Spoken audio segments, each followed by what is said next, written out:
This Nitro, 3 hours with an overrun. Yes. And boy, at 2 hours and about 15 minutes would have been a great show. Dude, if this show would have ended at the normal time, it would have been the best Nitro of the year, or one of them. Yeah. But it went for another hour and 15 minutes and was all downhill. There was no reason for that extra hour at all. So we had clips of Hulk Hogan, Randy Savage, and Eric Bischoff attacking Roddy Piper in the cage at Halloween Havoc. Hogan and Bischoff then came out for a promo, and I wrote down, I bet they say nothing. Hogan celebrated his win over Piper, called out any wrestler or fan who wanted to fight him. Sadly, no fans hit the ring. They bragged about his movie, and that was that.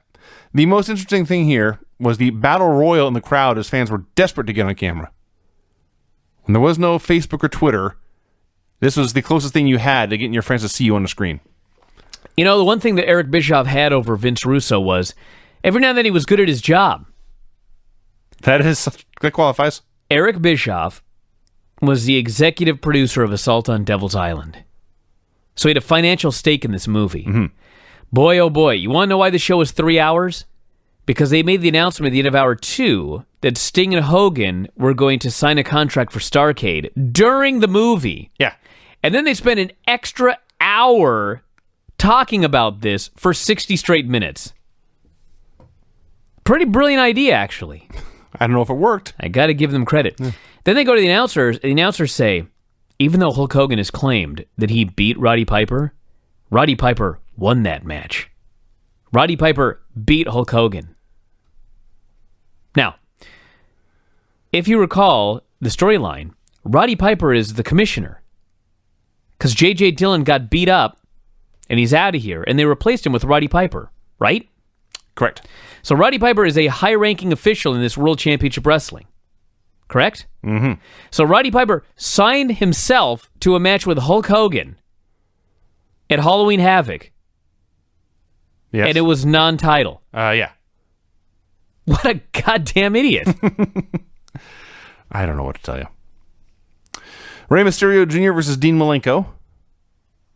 About a minute in, all the fans stopped and turned to watch Raven and the flock walk down the stairs.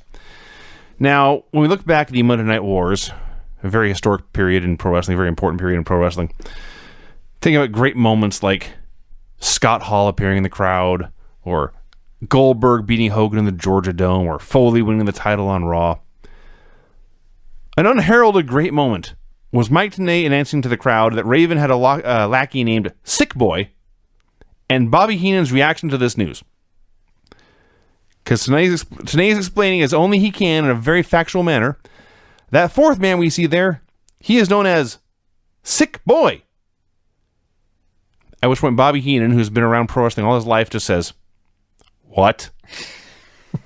It was repeated, and Bobby was not down with this name, Sick Boy. So they had their match, a very hot finish, as Ray tried the West Coast Pop, but Dean caught him turning it into a powerbomb. But then he tried the Cloverleaf, and Ray turned that into a cradle for the win. And they called Dean the Iceman, because he never showed any emotion. Whoever called him the Iceman because he never showed any emotion did not see him after this match when he was beside himself. He was so sad that he screwed up and got beat. Buries his face in his hands. That was awesome. You know what was awesome?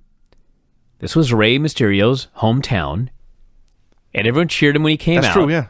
And then he was victorious, and they cheered him, and they were happy. Right. And the fans were in a good mood for the rest of the show. Pretty much, yeah. What a goddamn novel concept. And probably left thinking the next time they come back, I'm coming back too. Another segment on Lucha Libre and the Mexican Luchadors. They showed fans buying masks, talked about families going to shows.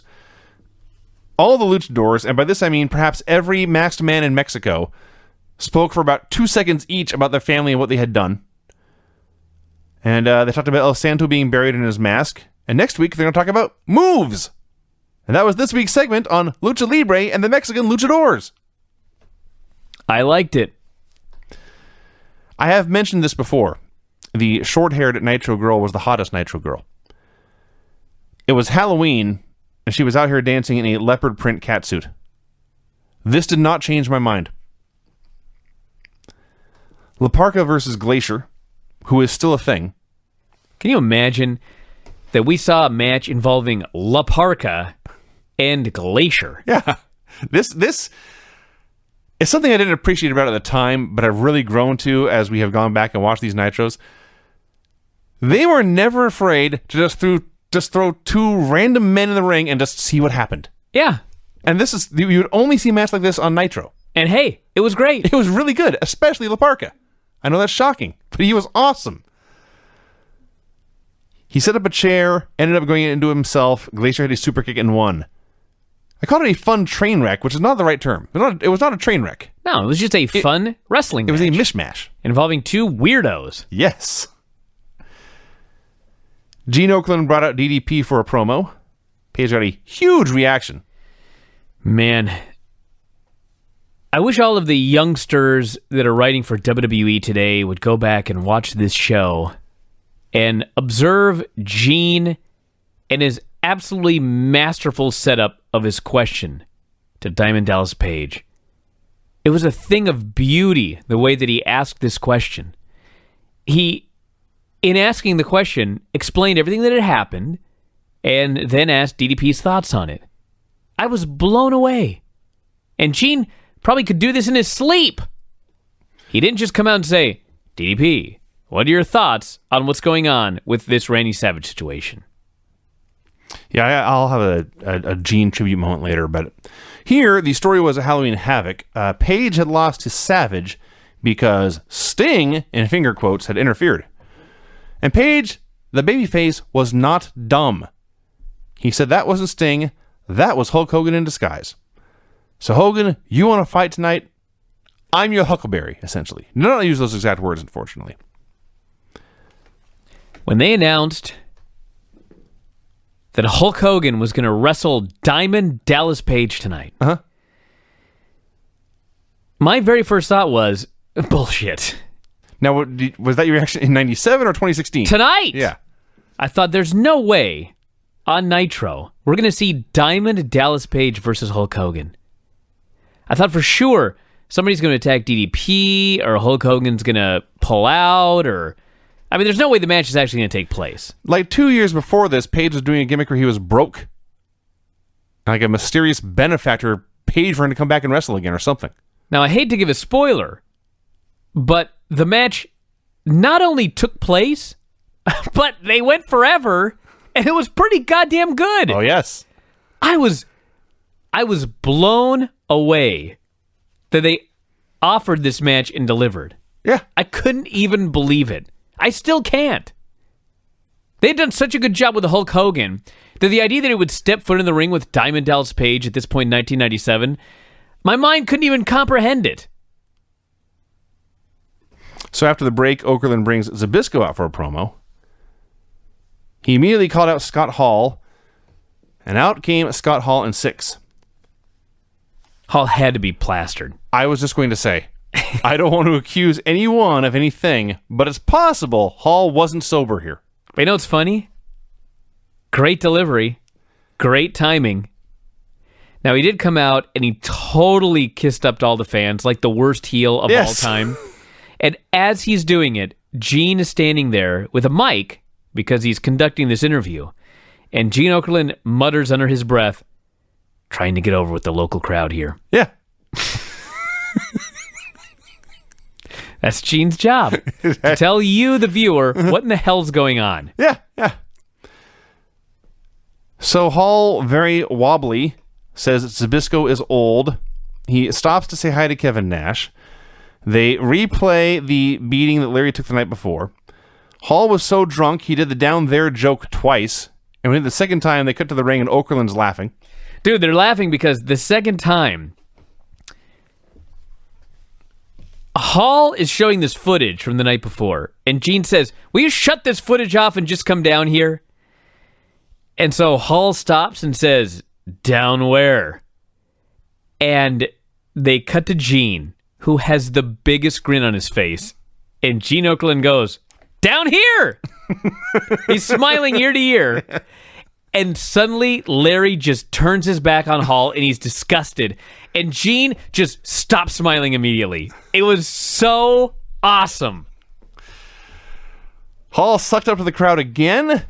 Said Hulk Hogan would wrestle later and then stumbled to the back. I loved it. Did you love Stevie Ray versus Lex Luger? Do you remember last week when Lex Luger faced Booker T? No, here's the thing. I forgot until the announcers reminded me. I did not forget. Yeah. But I'll tell you what I did forget. And I looked it up, and then I was astounded. Lex Luger's facing Stevie Ray. Last week he faced Booker T, and all I remembered was I expected the match to be horrible, and it was really good.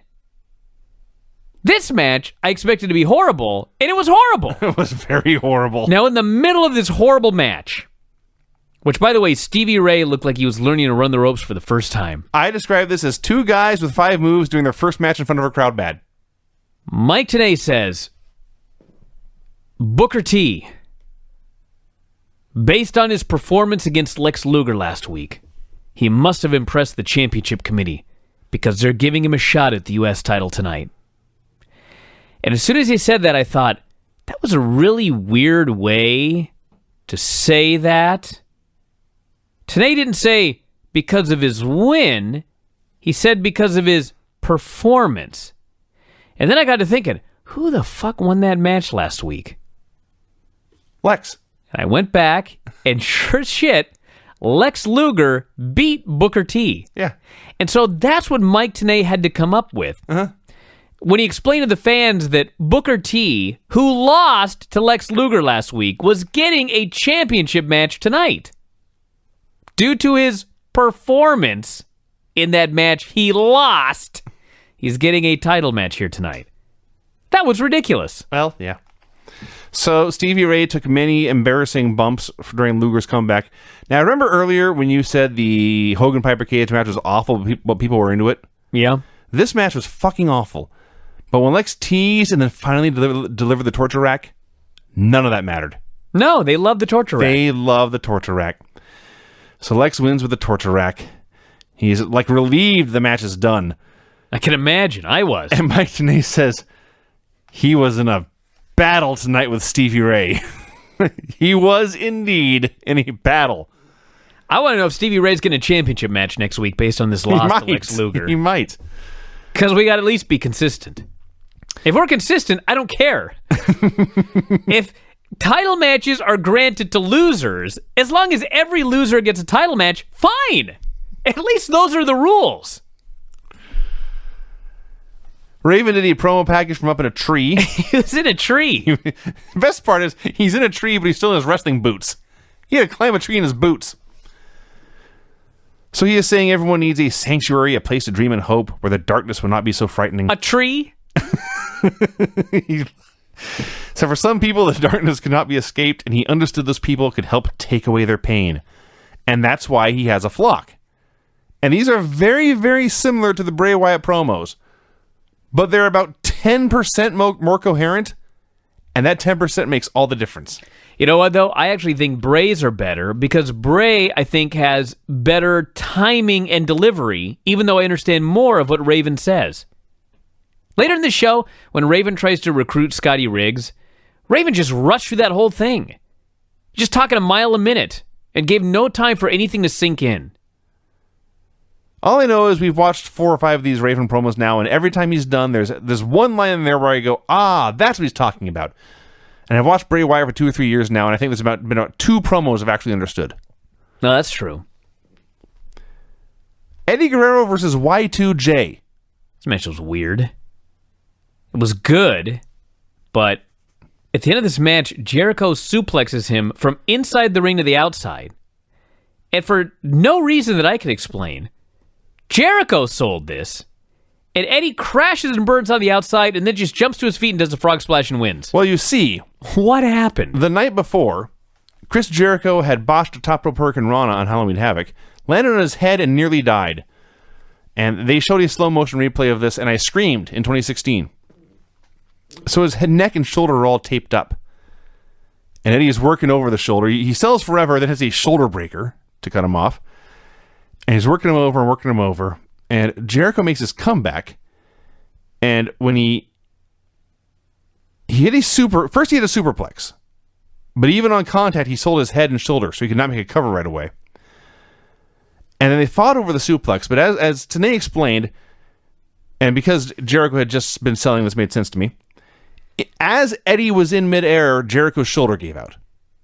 So Eddie falls to the floor, Jericho falls to the mat, Eddie lands on his feet, sees his opportunity, sprints to the top rope, hits the splash and wins. I thought it was a great finish. I think you're giving Eddie a lot of credit for landing on his feet. Well, it's part of the story. He killed himself. It was a little strange. This finish was strange. It made sense, but... I will say, take the finish out of this for a second. You always remember Eddie Guerrero and think, that guy was a great wrestler. You can go back and watch him, and he's so much better than you remembered. Yes. Eddie was awesome. So on that note, Fit Finlay versus Chris Benoit. I loved it. I loved this match. This was as close as you can get to a shoot in a fake match. Every once in a while, it is my job to not just observe wrestling, but to comment on it here on this show. Thus, I must take notes to remind myself of what's going on. So I'm not resorted to saying things like, you pretty much summed it up. About 5 seconds into this match, I said, I'm not taking notes on this. And I put my computer aside and I just watched it. It was great. So great. They beat the holy hell out of each other, chopped the shit out of each other. There were holds. They brawled outside. There were neck holds in this match. Everything they did was awesome. That's the key. Everything. Like, Benoit would do a kick to the gut. And I thought that was the best kick to the gut I ever saw. I want to watch the kick to the gut again. They had a headbutt finish. And when it was over, all of the announcers, who sometimes they hit and sometimes they miss, they were in awe of these two men. You could just feel the respect they had for these two men after this match. They put over Fit Finlay like $1 million. They said, there are men backstage who will watch this match and they will not want to wrestle Fit Finlay because he'll beat the shit out of him. Yeah. I was like, you're right.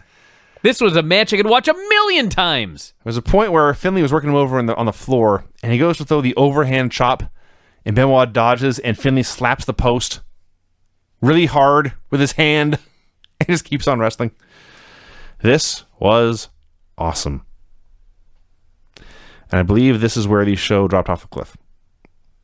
Maybe later, I'm not sure. Not quite yet. And they showed highlights of Ric Flair versus Curt Hennig from Havoc, where Flair got DQ'd for hitting everything that moved. Then Okerlund brings Flair out for a promo. First, he says, if I see Curt Hennig tonight, he's a dead man. Trying to kill him. Mm-hmm. Number 2, Hulk Hogan is going to take a diamond cutter tonight. Number 3, he has a match tonight against Randy Savage. And he goes into crazy Flair mode. I don't think I've ever seen him do this specific thing before, but he's pointing at the camera. He makes one point. Then he says something else and points his other finger at the camera, and then goes back and forth like he's doing the twist. He says, Savage should have stayed out of his life. I warned you to stay away. He promised that in their match tonight, full disclosure, there would be no drugs, there will be violence, and there will be sex. And I said, what? And he explained he was going to beat Savage and then take Liz to Space Mountain. Wow. That didn't happen. No. Scotty Riggs versus Raven. So as you noted, Raven first Stevie Richards took the mic and says, my man Raven still does not have a WCW contract. He will only wrestle tonight if this is a no DQ match. So Riggs agreed and the ref agreed. But then Raven grabs the mic and says, there is no reason for us to fight or wrestle tonight. Scotty Riggs, you have not won a match in 6 months. But inside you is still the potential for a great athlete if you will join me and be free. Riggs refused, so they're doing the match. Even in the match, Raven would beat Scotty down and then still offer a handshake, and Scotty would refuse it. And finally, there's a chair in the ring, not even like when Raven would do the drop toe hold where it'd be set up, just a flat chair laying on the mat. And Raven does the drop toe hold, and Riggs goes face first into it, and immediately starts screaming and crying about his eye. Kidman hits the ring to stop Raven from doing anything. This pisses Raven off, so he DDTs Kidman. He just returns to his seat. The medics are attending to Riggs, who is still crying. A very heavy moment. That's right, and that led to one-eyed Scotty Riggs. I don't know why they thought that was necessary. Coming back and joining the flock. I don't know either. They did not make a joke Why did he about have this. one eye? They did not make a joke about this. They were talking about how this could be the end of his career. Yeah, this was serious shit. This is a fucking eye. And yes, there was no finish to this no DQ match.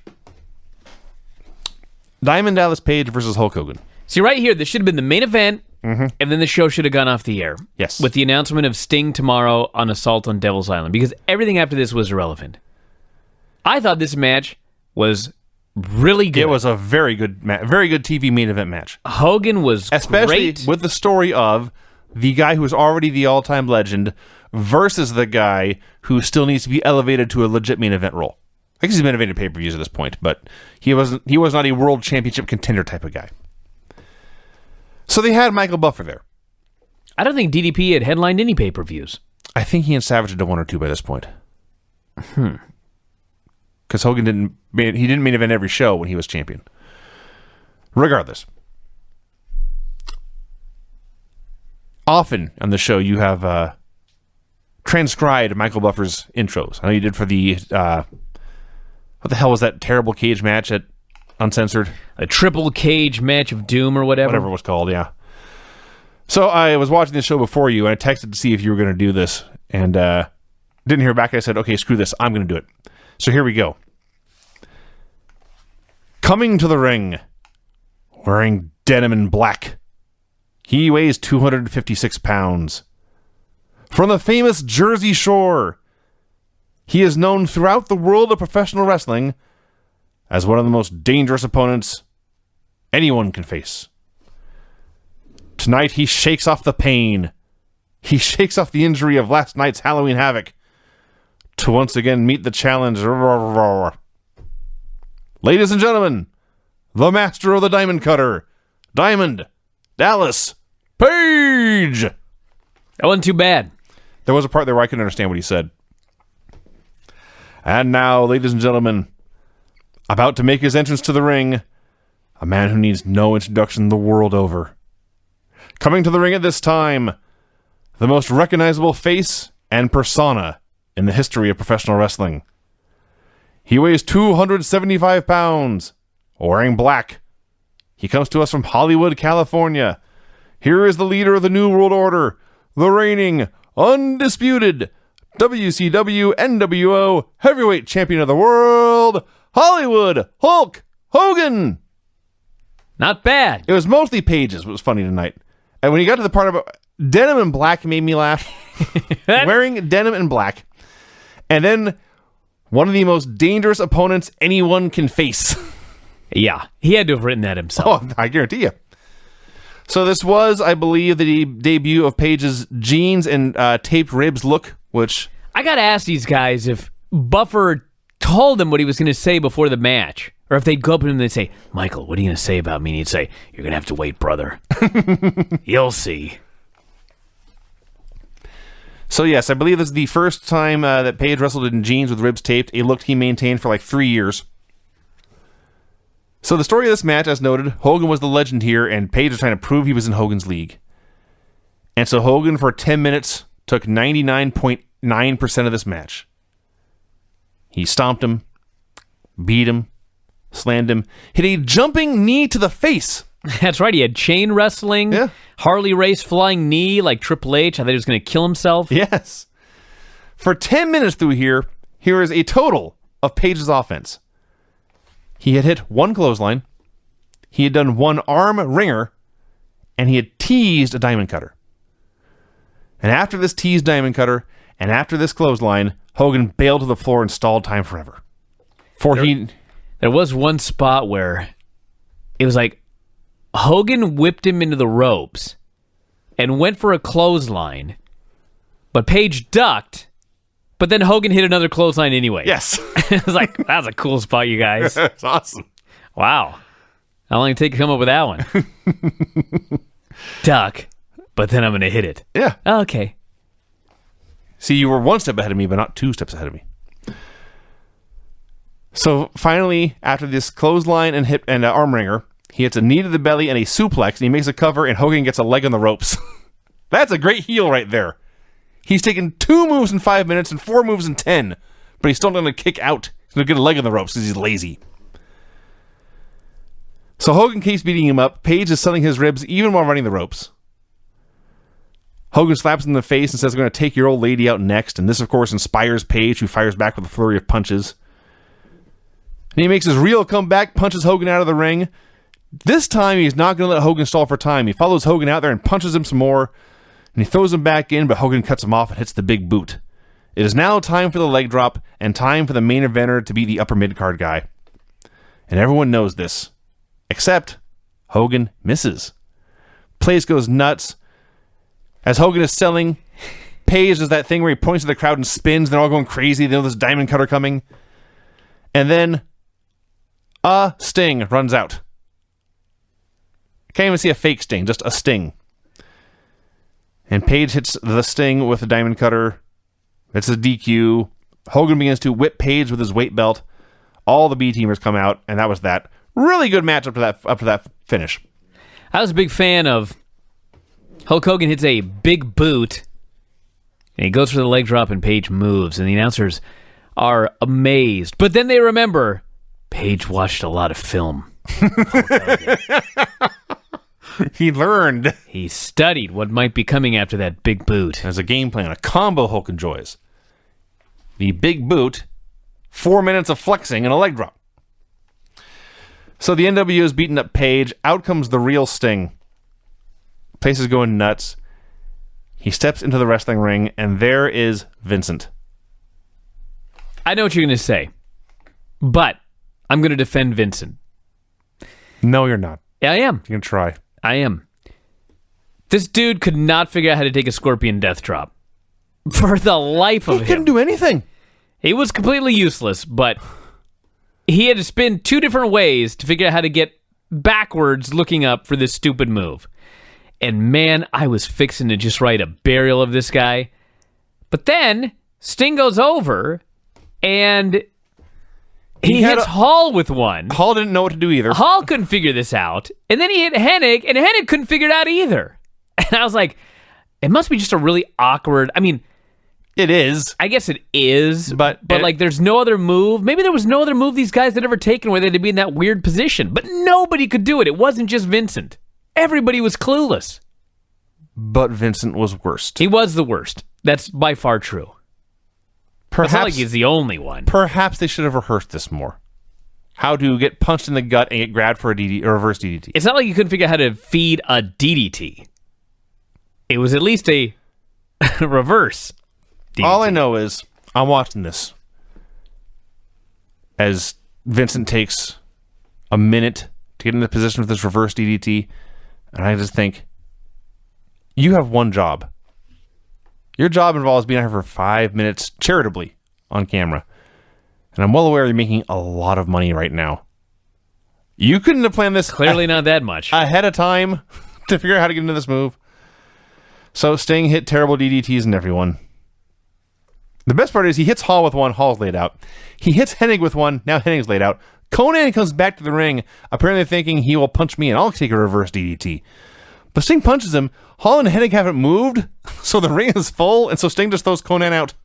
I think it was more that Sting tried to hit it on Vincent, who couldn't figure it out. Then he tried to hit it on Hall, who couldn't figure it out. Then he tried to hit it on Hennig, who couldn't figure it out. And Conan came back in and he was like, fuck it. I'm just going to throw this idiot out of the ring. That's possible, too. I'll bet you anything that Sting went backstage and he said, Virgil, Mike, I'm going to hit you with this move. Right. I spin you around, and you're going to look up, and I'm going to drop. Can you take that? Yeah, brother. No problem. That's what happened. He shouldn't have listened to the guy. No. Should have insisted that he put him in the hold first. About 15 minutes ago, I said the show was about to fall off a cliff. I was wrong, because I forgot about this next segment. Disco Inferno versus Bill Goldberg. Okay, this was good. It sounds awesome, but that's not even the best part. Disco comes out, and then Goldberg comes out, and he is slowly, menacingly walking his way to the ring. When out comes Alex Wright. Where's Craig when we need him? And Alex Wright comes running down the aisle to attack Goldberg from behind. And his bright idea His plan is to run down and shove Goldberg in the back with both hands. Not hit him in the head, not take out his legs. Nah, just push him. And he pushes Bill. Bill takes like one extra step, and he stops and looks back at Alex and drops him with a back fist to the throat. I laughed, and I laughed, and I laughed, and I laughed, and I laughed, and I laughed, and I laughed. And he threw Alex into the ring and jackhammered him, and that was that. Dude, Now, he jackhammered this guy with such fury that his own neck snapped back. Yes. I thought he broke his own neck doing a jackhammer. Yes. Now, Disco and Alex have had their on-again, off-again rivalry here, so Disco thought this was funny. And he goes to congratulate Bill, but Bill's out there for a match. So he spears Disco to death and jackhammers him as well. And you mentioned this last week, whenever he beat Wrath, how easy and simple it is when you have the right guy to get him over. You have him beat everyone in seconds. And that's what he does here. Dude, he'd been here for a month. Yeah. And he was getting a huge reaction already. Yes. Because it's so damn easy. Yes. So Mongo comes out. And I guess the announcers were saying that Deborah had given Goldberg Mongo's Super Bowl ring. Yes. That's what happened. So Mongo wants Goldberg. They have a great brawl and a great pull apart. And that's how it goes. So technically, the win streak for Goldberg did not get any higher. There was no match here, and he did not win the TV title. But he was a winner in my book, just for the way he disposed of Alex Wright with that back fist. And hey, the next segment was good too. This is the segment that should have ended the show. So Hogan and Bischoff came back out. Fans were getting in Hulk's face again. And earlier he had challenged any fan to come fight him. And I am well aware that Hulk Hogan was in his 40s at this point, and I'm well aware he was a performer and not a fighter. But I was begging for one of these geeks to jump the rail and get the Richard Belzer treatment. Would have made my day. So Hogan says he is now done with Paige.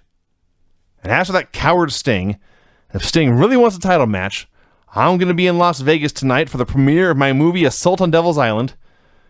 You come find me in Las Vegas, Sting. I'll be at the MGM Grand.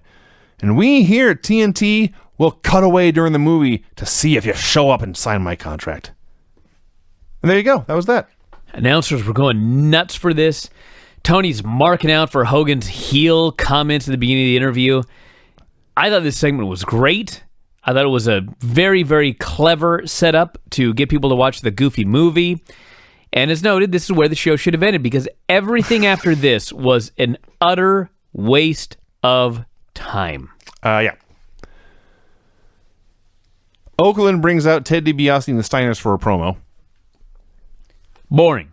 Literally, in his very first sentence, Scott Steiner totally loses his train of thought.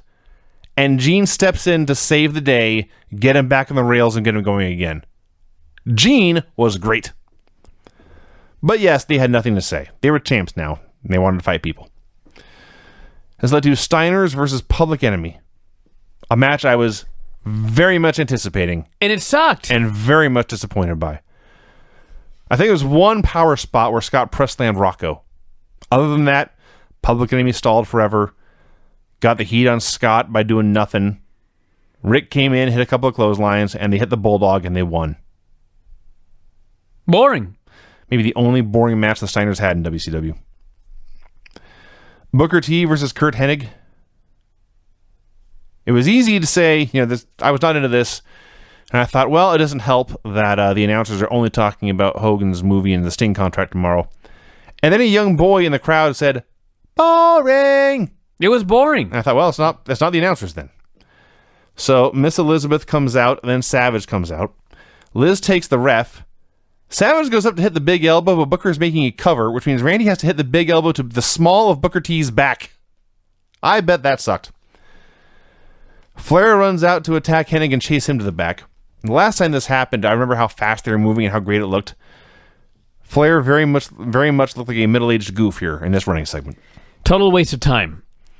Flair and Savage in the main event brawled forever, mostly in the crowd, and they brawled and they brawled and they brawled and they brawled, and Hennig came back out and it was a DQ. Total waste of time. It was like a 10-minute waste of time. I will say that they had a pretty good brawl. Oh, exactly. I mean, I'm not saying Ric Flair and Randy Savage had a bad match. I'm saying they had a pointless match. Randy Savage and Ric Flair incapable of having a boring brawl. The brawl was very exciting, but it was pointless. There was no point to any of this. Everything was pointless. That's why I am so sick of 3-hour shows. I'm sick of them. Yeah. I have to watch it every Monday night. I'm so angry that Nitro is moving to 3 hours right here. And it wouldn't even be a big deal if it was 3 good hours, but the third hour here, there was absolutely no point to this third hour. And an overrun. Mm-hmm. If you want to do 2 hours in an overrun to get the Eric Bischoff Hulk Hogan thing in there to announce the Assault on Devil's Island deal, fine. But they had to stretch this out for another hour with a bunch of pointless bullshit just so they could talk about this movie and contract signing more. It was a waste of my life. I was furious. And that was it. How was that? That was how the show ended. It's going to 3 hours permanently in January. I still think we should divvy the show up. When we started doing this, it was... all of us do an hour? 2 1-hour shows a week. Now we're to 5 hours. No. Not going to work. It's not going to work. It's not the end of the world. At least there's no goddamn commercials. It's much better than 3-hour Raw in 2016. At least it's going to be exciting. I will say that. Yes. It does not get boring. It gets horrible, but there will be plenty of excitement for the next year or so. All right, everybody, that's it. Don't forget, we have a WWE 2K17 contest. Make a 30 to 60-second song involving Goldberg or Brock Lesnar, or both, however you want to do it. Send it to me, Brian, at WrestlingObserver.com. Put Craig Contest in the subject line. We'll play them here on the show. The winners will get a copy of WWE 2K17. So that is the contest on whatever platform you choose, by the way. So you'll get to choose that. And Vinny, your podcast. Hey, everyone. If you're a Seahawks fan, go check out Locked On Seahawks. You can find us on Audio Boom. We're also available on iTunes. You can check us out on Twitter at Locked Seahawks. Follow us on Facebook at facebook.com/LockedOnSeahawks. Or got any questions or concerns or comments, just shoot me an email at lockedonseahawks@gmail.com. All right, everybody, that's it. We'll talk to you again after a while. Bye.